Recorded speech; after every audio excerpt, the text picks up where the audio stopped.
भुट्टो खानदान से 3 नस्ल बीत चुके हैं, लेकिन सिंध की आवाम से मोहब्बत का इजहार कोई छीन न सका है।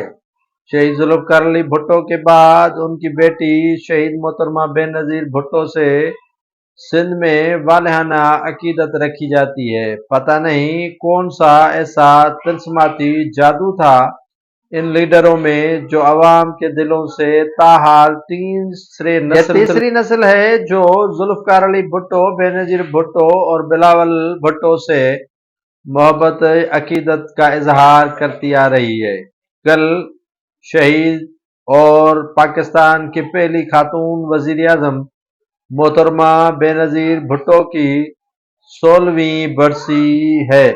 27 दिसंबर वो दिन है जो लियाकत बाग में शहीद बेनज़ीर भुट्टो पर हमला करके उन्हें शहीद करके पाकिस्तान को ऐसे समझें कि यतीम कर दिया गया है। सिंध के लोग हों या पाकिस्तान और दुनिया भर से शुहदा गड़ी खुदा बख्श से अकीदत व एहतराम का रिश्ता रखते आए हैं और उनकी हर साल सालगिरह हो या बरसी हो, लोग अकीदत व एहतराम से मनाते हैं।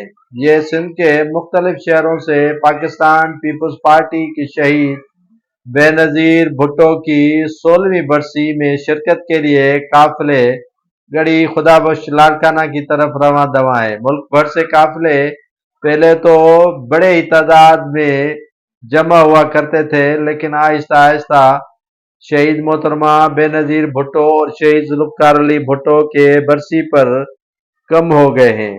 सिंध से वही काफिले रवां दवा होते हैं और शहीद जुल्फ़िकार अली भुट्टो व शहीद मोहतरमा बेनज़ीर भुट्टो से वही इजहार और अकीदतमंद लोग आज भी अपना प्यार निछावर करते हैं।